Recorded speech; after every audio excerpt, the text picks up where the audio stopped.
मी श्रुती, वय 27 वर्ष. माझं आयुष्य एका साध्या कुटुंबात गेलं. बाबा शाळेत शिक्षक होते. आई लीला घरकाम करायची. एकच मुलगी, मी. बाबांचं सगळं जग होते मी. लहानपणापासूनच बाबा माझ्यावर खूप प्रेम करायचे. श्रुती, तू माझी राणी आहेस, ते म्हणायचे. मी काहीही मागितलं तर बाबा मिळवून द्यायचे. आई म्हणायची, तुम्ही तिचा जास्तच लाड करता. पण बाबा हसायचे. मी मोठी झाले, शिकले, नोकरी मिळाली. एका खाजगी कंपनीत, चांगला पगार. बाबांना खूप अभिमान वाटला. माझं लग्न झालं अमितशी. चांगला मुलगा, IT कंपनीत काम करतो. आम्ही शहरात राहायला गेलो. बाबा आई गावातच राहिले. मी महिन्यातून एकदा त्यांना भेटायला जायचे. फोनवर रोज बोलायचे. बाबा विचारायचे, श्रुती, तू ठीक तर आहेस ना? मी म्हणायची, हो बाबा, मी पूर्ण ठीक आहे. अमित चांगला नवरा होता, माझी काळजी घ्यायचा. पण त्याचं एक वैशिष्ट्य होतं. तो खूप बोलायचा. सकाळी उठल्यापासून रात्री झोपेपर्यंत बोलायचा. सगळ्यांशी, कोणाशीही, काहीही विषय. सुरुवातीला मला छान वाटायचं माझा नवरा किती मनमिळाऊ आहे. पण हळूहळू मला जाणवलं, अमित फक्त बोलायचा, ऐकायचा नाही. मी काहीतरी सांगायला सुरुवात केली की तो बोलायला लागायचा. हो, मलाही असंच झालं होतं. आणि मग तो 15 मिनिटं आपलीच गोष्ट सांगायचा. मी म्हणायची, अमित, मी सांगू? हो, सांग ना. पण 2 मिनिटात तो पुन्हा बोलायला लागायचा. एकदा मला ऑफिसमध्ये खूप वाईट अनुभव आला. बॉस माझ्यावर ओरडला. मी घरी आले आणि अमितला सांगायला लागले, अमित, आज खूप वाईट दिवस होता. अरे हो, मलाही आज खूप काम होतं. बघ ना, सकाळी मी. आणि मग त्याने त्याच्या दिवसाची संपूर्ण कहाणी सांगितली. माझं ऐकलंच नाही. मी हळूहळू बोलणं कमी करू लागले. काय फायदा, कुणी ऐकत नाही. 2 वर्ष गेली. मी आता फारच कमी बोलायची. अमित ऐकत नसल्यामुळे मी शांत झाले होते. एके दिवशी बाबांनी फोन केला. श्रुती, तू कशी आहेस? ठीक आहे बाबा. खरंच? तुझा आवाज वेगळा वाटतोय. नाही बाबा, मी ठीक आहे. पण बाबांनी ओळखलं. श्रुती, काहीतरी चुकलंय, तू मला सांग. मी रडू लागले. बाबा, अमित माझं ऐकत नाही. मी काहीही बोलले तरी तो त्याचंच बोलत राहतो. बाबा शांत होते. मग ते म्हणाले, श्रुती, तू मला भेटायला काय येत नाहीस? दुसऱ्याच दिवशी मी गावी गेले. बाबा आई दोघंही चिंतित होते. श्रुती, काय झालंय? सगळं सांग. मी सगळं सांगितलं. बाबा शांतपणे ऐकत राहिले. शेवटी बाबा म्हणाले, श्रुती, मी अमितशी बोलतो. नाही बाबा, प्लीज, तो नाराज होईल. बाबा म्हणाले, ठीक आहे. पण श्रुती, एक गोष्ट लक्षात ठेव. तू बोलणं बंद करू नकोस. तुझा आवाज महत्त्वाचा आहे. मी होकार दिला. पण मला वाटत होतं, काय फायदा, कुणी ऐकतच नाही. मी शहरात परतले. पण बाबांनी मला पुन्हा फोन केला. श्रुती, मला पुन्हा भेटायला ये. पण बाबा, मी नुकतीच तर आले. श्रुती, प्लीज, मला तुझ्याशी बोलायचं आहे. मी गेले. बाबा माझ्याशी बोलले. श्रुती, मी तुला एक गोष्ट सांगतो. मी ऐकत राहिले. बाबा म्हणाले, श्रुती, उद्या आपण सगळेजण एकत्र बसणार आहोत. तू, मी, तुझी आई आणि अमित. मी घाबरले. बाबा, अमितला का बोलावलंय? मला त्याला काहीतरी दाखवायचंय. काय? बाबा म्हणाले, श्रुती, उद्या तू एक पूर्ण दिवस बोलणार नाहीस. मला काही समजलं नाही. काय म्हणता? बाबा म्हणाले, हो, उद्या सकाळपासून रात्रीपर्यंत तू एकही शब्द बोलणार नाहीस. पण का? बाबा म्हणाले, कारण मला अमितला एक गोष्ट दाखवायची आहे. मी गोंधळले. पण बाबांनी आग्रह केला. दुसऱ्या दिवशी सकाळी अमित आला. बाबांनी त्याला बोलावलं होतं. अंकल, काय झालंय? आपण मला अचानक का बोलावलं? बाबा म्हणाले, अमित, बस, मला तुझ्याशी काहीतरी बोलायचंय. आम्ही सगळे बैठकीत बसलो. बाबा म्हणाले, अमित, श्रुती आज बोलणार नाही. अमित आश्चर्यचकित झाला. काय? का? बाबा म्हणाले, कारण मी तिला बोलू दिलं नाहीये. अमित गोंधळला. पण का? बाबा म्हणाले, कारण मला तुला एक गोष्ट दाखवायची आहे. अमित काही बोलला नाही. बाबा म्हणाले, अमित, आज सकाळपासून रात्रीपर्यंत श्रुती बोलणार नाही. तिला काहीही विचारलं तरी ती शांत राहील. मी बाबांच्या सांगण्याप्रमाणे शांत बसले. अमित माझ्याकडे बघत म्हणाला, श्रुती, हे काय आहे? मी काहीच बोलले नाही. श्रुती, माझ्याशी बोल. मी शांत होते. अमित नाराज झाला. अंकल, हे काय चाललंय? बाबा म्हणाले, अमित, शांत बस. आज तू अनुभव घे. आम्ही नाश्ता करायला बसलो. अमित सतत बोलत होता, आज किती छान हवा आहे ना? मला आठवतं एकदा पण कोणीही उत्तर देत नव्हतं. मी शांत होते. आई बाबा देखील कमी बोलत होते. अमित थोडा अस्वस्थ झाला, पण तो पुन्हा बोलू लागला. दुपार झाली. अमित आणखी बोलत होता, पण आता त्याच्या आवाजात थकवा जाणवत होता. श्रुती, तुला काहीतरी सांगायचे नाही का? मी डोकं हलवलं. नाही. अमित म्हणाला, पण श्रुती, असं का करतेस? मी शांत राहिले. संध्याकाळी अमित खूपच शांत झाला होता. तो आता फारसा बोलत नव्हता. बाबा त्याला म्हणाले, अमित, काय झालं? तू बोलत नाहीयेस. अमित म्हणाला, अंकल, मला काहीतरी विचित्र वाटतंय. काय? अमित म्हणाला, मी आज सकाळपासून बोलतोय पण कोणीही ऐकत नाही. श्रुती शांत आहे, तुम्ही कमी बोलताय. मला वाटते मी एकटा आहे. बाबा म्हणाले, अगदी बरोबर अमित, तू एकटा आहेस. अमित गोंधळला, पण मी तुमच्या सगळ्यांबरोबर आहे. बाबा म्हणाले, नाही अमित, तू शारीरिक आमच्या बरोबर आहेस, पण मानसिक तू एकटा आहेस. अमित शांत झाला. बाबा पुढे म्हणाले, अमित, श्रुतीला रोजच असं एकटं वाटतं. अमितला धक्का बसला. काय म्हणता?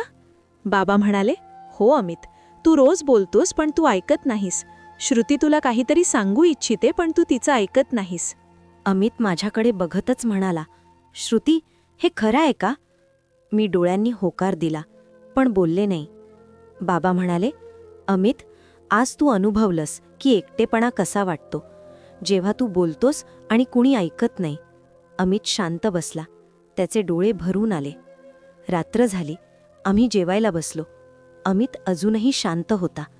जेवण्यानंतर बाबा म्हणाले, अमित, आता तू समजलास? अमित म्हणाला, हो अंकल, मी समजलो. मी खूप स्वार्थी होतो. बाबा म्हणाले, तू स्वार्थी नाहीस अमित, तुला फक्त जाणीव नव्हती. अमित माझ्याकडे वळला. श्रुती, मला माफ कर, मी तुझं कधीच ऐकलं नाही. मी अजूनही शांत होते. बाबांनी सांगितलं होतं रात्रीपर्यंत. अमित रडू लागला. श्रुती, प्लीज बोल, मला माफ कर. पण मी शांत राहिले. अमित बाबांकडे वळला. अंकल, प्लीज तिला बोलू द्या. बाबा म्हणाले, अमित, अजून थोडा वेळ. रात्री 10 वाजले. बाबा म्हणाले, श्रुती, आता तू बोलू शकतेस. मी शांत बसले. मला बोलायचंच नव्हतं. अमित घाबरला. श्रुती, बोल ना, मला माफ कर. मी हळूच म्हणाले, अमित, मला आज अनुभव आला की शांत राहणं किती सोपं आहे. अमित माझ्याकडे बघत राहिला. मी पुढे म्हणाले, गेली 2 वर्ष मी तुझं ऐकत होते, पण तू माझं नाही. मी हळूहळू बोलणं बंद केलं, कारण काय फायदा? अमित रडू लागला. श्रुती, मला माफ कर. मी म्हणाले, अमित, मला तुझी माफी नको, मला तू हवा, पूर्णपणे, जो माझा ऐकेल. अमित माझा हात धरत म्हणाला, मी वचन देतो श्रुती, आता मी तुझं ऐकेन. बाबा म्हणाले, अमित, फक्त वचन पुरेसं नाही, तू खरंच ऐकायला हवं. अमित म्हणाला, मी ऐकेन अंकल, मी खरोखर ऐकेन. आम्ही त्या रात्री तिथेच राहिलो. दुसऱ्या दिवशी सकाळी आम्ही आमच्या घरी परतलो. पण घरी येताच मला काहीतरी वेगळं जाणवलं. अमित शांत होता, फारसा बोलत नव्हता. अमित, ठीक आहेस ना? अमित म्हणाला, हो श्रुती, मी फक्त विचार करतोय. कशाचा? अमित म्हणाला, श्रुती, मी किती वाईट होतो. मी फक्त स्वतःबद्दल बोलायचो, तुझं कधीच ऐकलं नाही. मी त्याचा हात धरला. अमित, आता तू जाणीव झाली ना, बस. पण अमित म्हणाला, नाही श्रुती, मला आणखी काहीतरी कळलं. मी त्याच्याकडे बघितलं. अमित म्हणाला, श्रुती, काल रात्री जेव्हा तू बोलत नव्हतीस, मला किती एकटं वाटलं माहीत आहे का? मी शांत ऐकत होते. अमित पुढे म्हणाला, मी तुझ्याशी बोलत होतो, पण तू उत्तर देत नव्हतीस. मला वाटलं मी खरोखरच एकटा आहे, कोणीही माझं ऐकत नाही. माझे डोळे भरून आले. अमित म्हणाला, आणि मग मला समजलं, तुला रोज असंच वाटायचं. मी तुझं ऐकत नव्हतो, तू एकटी होतीस. मी अमितला मिठीत घेतलं. अमित म्हणाला, श्रुती, मला माफ कर, आता मी बदलतो. मी म्हणाले, अमित, मला तू बदलून दाखव. त्या दिवसापासून अमित बदलू लागला. तो आता ऐकू लागला. मी काहीतरी बोलायला सुरुवात केली की तो शांत बसायचा, माझं पूर्ण ऐकायचा. एका आठवड्यानंतर मी बाबांना फोन केला. बाबा, अमित खूप बदललाय. बाबा हसले. मला माहीत होतं. बाबा, तुम्ही अमितला कसं बदलवलं? बाबा म्हणाले, श्रुती, मी अमितला बदलवलं नाही, मी त्याला अनुभव दिला. मी ऐकत राहिले. बाबा पुढे म्हणाले, श्रुती, लोकांना बोलून समजवता येत नाही, त्यांना अनुभव द्यावा लागतो. बाबा, पण तुम्हाला हे कसं सुचलं? बाबा शांत झाले. मग ते म्हणाले, श्रुती, मला काहीतरी सांगायचं आहे. माझं मन अस्वस्थ झालं. बाबा म्हणाले, श्रुती, मी तुला बोलू दिलं नाही याचं खरं कारण वेगळं होतं. काय बाबा? बाबा खोल श्वास घेत म्हणाले, श्रुती, तू लहान होतीस तेव्हा मीही तुझ्या आईचं ऐकत नव्हतो. मला धक्का बसला. काय? बाबा म्हणाले, हो श्रुती, मी फक्त बोलायचो, तुझी आई शांत राहायची, तिचं मी कधीच ऐकलं नाही. माझे डोळे भरून आले. बाबा पुढे म्हणाले, एके दिवशी तुझी आई रडत माझ्याकडे आली. ती म्हणाली, तुम्ही माझं कधीच ऐकत नाही, मी एकटी आहे असं मला वाटू लागलंय. मी रडू लागले. बाबा म्हणाले, त्या दिवशी मला जाणीव झाली, मी तिला किती दुःखी केलं होतं. मी बदललो श्रुती, मी तिचं ऐकू लागलो. बाबा? बाबा म्हणाले, आणि श्रुती, जेव्हा तू मला सांगितलंस की अमित तुझं ऐकत नाही, मला माझा भूतकाळ आठवला. मला अमितमध्ये माझं पूर्वीचं रूप दिसलं. मी शांत ऐकत होते. बाबा म्हणाले, म्हणून मी ठरवलं, मी अमितला तोच अनुभव देईन जो मला माझ्या आयुष्यात आला. कोणता अनुभव बाबा? बाबा म्हणाले, एकटेपणाचा, जेव्हा तू बोलतोस आणि कोणी ऐकत नाही. माझे डोळे भरून आले. बाबा पुढे म्हणाले, श्रुती, मी तुला बोलू दिलं नाही कारण मला अमितला दाखवायचं होतं की तू किती एकटी होतेस. त्याला स्वतः अनुभव द्यायचा होता. मी रडत म्हणाले, बाबा, तुम्ही खूप समजूतदार आहात. बाबा म्हणाले, नाही श्रुती, मी फक्त एक चूक करणारा माणूस आहे, ज्याने आपल्या चुकीतून शिकलं. 1 महिना गेला. अमित पूर्णपणे बदलला. तो आता खरोखरच ऐकायचा. मी काहीतरी सांगायला सुरुवात केली की तो सगळं बाजूला ठेवून माझा ऐकायचा. एके दिवशी मी त्याला म्हणाले, अमित, आज ऑफिसमध्ये खूप वाईट झालं. अमित माझ्याजवळ बसला, फोन बाजूला ठेवला, माझ्याकडे बघत म्हणाला, काय झालं? सांग. मी सगळं सांगितलं. तो शांतपणे ऐकत राहिला. शेवटी तो म्हणाला, श्रुती, हे तर खूप वाईट झालं. तुला कसं वाटतंय? माझे डोळे भरून आले. अमितने मला विचारलं की मला कसं वाटतंय. मी त्याला मिठीत घेतलं. 2 महिने गेले. आमचं नातं पूर्णपणे बदललं. आम्ही आता खऱ्या अर्थाने एकत्र होतो, बोलायचो आणि ऐकायचो. पण एके दिवशी अमित माझ्याकडे आला.